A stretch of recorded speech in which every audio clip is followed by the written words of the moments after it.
Welcome to the deep dive. It is October 1st, 2025. And if you're feeling that big wave of optimism in the crypto market right now, well, you are definitely not alone. We are, I think, officially diving into what analysts are already calling, the defining market move of the year, kicking off this much anticipated October run. Our mission today, really, based on the great sources you shared with us, is to get past the short-term hype, because this doesn't feel like just another seasonal bump, does it? It feels more like a fundamental re-rating of digital assets by global finance. We want to look for those permanent shifts happening underneath it all. And the key fact, the one anchoring this whole conversation, Bitcoin.BTC. It recently smashed past a huge barrier, topping $116,000 USD. That number isn't just a price, it feels like a global signal, right? It really is. And what's so important here is the context. The real meaning behind this milestone isn't just the price tag itself. It's what drove it there. We're seeing major institutions, the custodians, the lawmakers, the big corporate treasuries, they're all kind of moving together now. This coming together of institutional readiness and, clearer rules. It's creating this stable, long-term foundation for the market that we just haven't really seen before, not in previous cycles. Okay, let's unpack that then. Before we get totally carried away about the price, let's just check the temperature first. Where's the market mood right now? Because, $116,000 feels massive, but it doesn't quite have that feeling of just blind euphoria like we saw at previous peaks. And honestly, that's probably the best news we could ask for market health. If we were already seeing extreme greed on the indices, well, you'd just be waiting for the floor to drop out, wouldn't you? Right. Instead, if you look at the fear and greed index, it's sitting at 49. That's squarely neutral. It even dipped a little bit from 50 yesterday. So what does staying neutral, even after this huge run-up, what does that tell us about where things might go next? It tells you the market has a ton of running room. Yeah. The fact it's neutral after like a $10,000 jump, it suggests the buying pressure isn't just retail FOMO this time. It seems to be coming from more systematic, compliant institutional money. It indicates the base is pretty stable, not totally parabolic yet. And there's still fuel left before we hit that kind of psychological ceiling that usually triggers a big correction. Okay, let's talk about that capital flow then. Because the most critical sort of short-term demand indicator seems to be the sheer amount of cash pouring in through regulated channels, specifically the ETFs. Net flows into spot Bitcoin ETFs. They've been really strongly positive, exceeding an incredible $557 million. Just in the last 24 hours. Exactly. But let me just push back a little there. Are these ETF flows truly, sticky institutional capital? Or is some of this just fast money chasing the momentum? That's a fair question. But the sources you shared suggest this capital is pretty sticky. A lot of this money, it has to use specific regulated vehicles like the ETFs just to get exposure. Often it's capital with, say, longer lockup times or really strict compliance rules. So this constant, strong, positive inflow, it becomes the main foundation supporting BTC's price, over the medium to long term. That's the crucial point. This demand isn't purely reactive. It feels systemic. And given this momentum, optimism is definitely the word for the near-term outlook. We should probably see BTC moving towards that next big psychological number, maybe the $120,000 USD mark. Especially, I think, if that upcoming September jobs report comes in positive. Suggesting the U.S. economy is strong enough to handle current inflation without the Fed needing to tighten things too aggressively. Oh, and don't forget Ethereum. ETH is having a really nice run, too, crossing $4,280 USD. It seems supported both by those ETF expectations and also by some renewed, pretty intense DeFi activity on its network. Okay, now let's pivot a bit. Let's talk about the institutional shift that's really legitimizing the whole space. This isn't just about chasing price anymore. It feels like the traditional financial establishment is actually making room for crypto as a permanent asset class. Yeah, our sources are highlighting continuous, positive engagement from massive players like Metaplanet, NASDAQ, and BlackRock. They keep showing up. But the number that really jumped out at me was the speed of adoption in corporate treasuries. The number of public companies actually using Bitcoin as a reserve asset, it's gone from just 1 to over 75 in a relatively short time. That's a fundamental strategic decision, isn't it? That's balance sheet stuff, not just day trading. Absolutely. And that deep shift in corporate strategy, it's being backed up and fast by some really dramatic positive moves on the regulatory side in the U.S. We're seeing a huge shift under the new SEC chair, Paul Atkins. What exactly is it about his stance that's changing the whole risk calculation seemingly overnight? Well, Atkins has publicly stated that cryptocurrency is a top priority, which, sounds simple, but it signals a complete paradigm shift. The previous approach, you could argue, often felt like regulation by enforcement, right? Trying to shoehorn digital assets into these old securities laws from decades ago.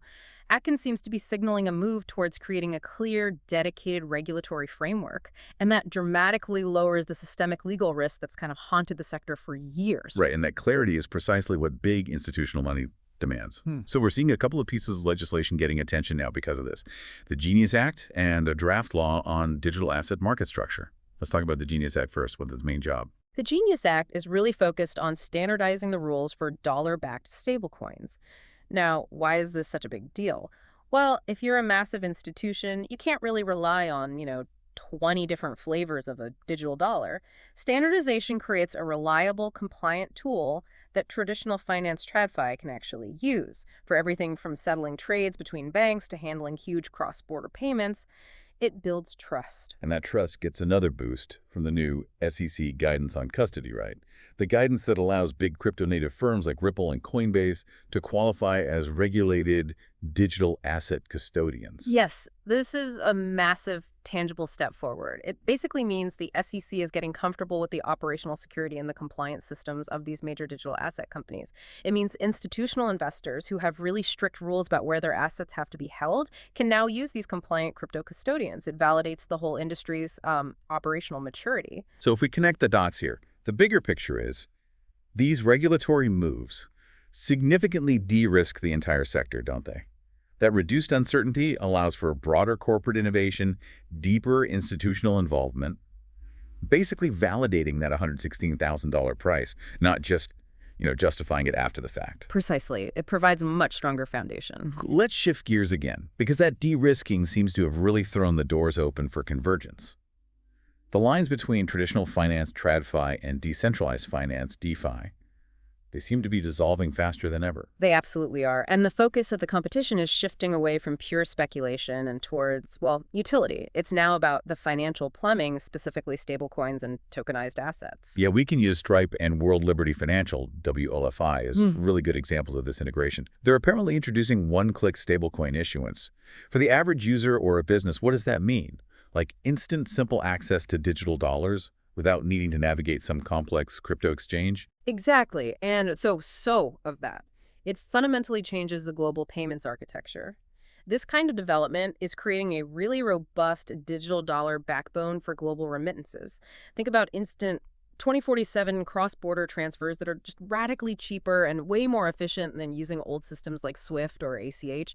This spurs both wholesale use cases like banks settling with each other and retail DeFi applications at the same time. We're definitely seeing stablecoins and RWA, real-world assets, these tokenized versions of tangible things like real estate or government bonds. They're becoming the central focus points for institutional blockchain development now. The utility seems crystal clear there. But let's zoom out a bit to the broader asset landscape. While BTC is clearly leading the charge, which altcoin ecosystems are showing particular promise now that institutional capital is starting to look around and diversify a little? Yeah, capital is definitely beginning to spread out. Often it's tied to these new ETP or ETF filings on major exchanges. We're seeing strong interest bubbling up in specific Layer 1 ecosystems, namely Solana, SOL, Polkadot, DOT, and also SUI, SUI. Investors seem to be specifically looking for high-utility platforms, ones that meet institutional needs for speed, security, and, maybe in Polkadot's case, complex cross-chain abilities for specialized financial products. They're not just chasing buzzwords anymore. They're looking for platforms that can handle enterprise-level solutions. That makes sense. But, that said, we do have to talk about one critical short-term risk. Bitcoin dominance, BTCD. It's currently sitting around 58.1%. Explain that risk for us. Right. So when Bitcoin runs up this fast and hard, capital often rushes into the asset that's perceived as the safest bet, which is usually Bitcoin itself. The risk is if BTC dominance, that percentage, keeps trending aggressively higher. Analysts are watching the 61% to 62% range very closely. If it breaks through that level, it usually signals a pretty aggressive rotation, where capital gets temporarily pulled out of altcoins like a short-term blood drain, just to ride that primary BTC momentum. It's really more of a tactical risk to keep an eye on over the next week or two. Okay, so Even with all this fundamental strength building up the clear regulations, the corporate buy in the market is still, tethered to global economic realities. What are the key macroeconomic curveballs we need to track, say, in the next 24 to 48 hours, the things that could temporarily stall this October momentum? Well, the most immediate and probably the highest potential impact event is still the potential U.S. government shutdown. Right. If that actually happens, why does it hit crypto so quickly? Is it just general risk-off sentiment? Pretty much.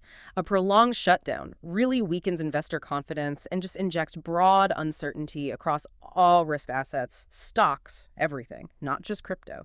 This usually leads to unexpected volatility and probably a short-term pullback, almost regardless of how strong Bitcoin's own fundamentals look at that moment. Oh, right. Traders really need to be watching the news out of D.C. hour by hour on the negotiations between Congress and the White House. Okay, point taken.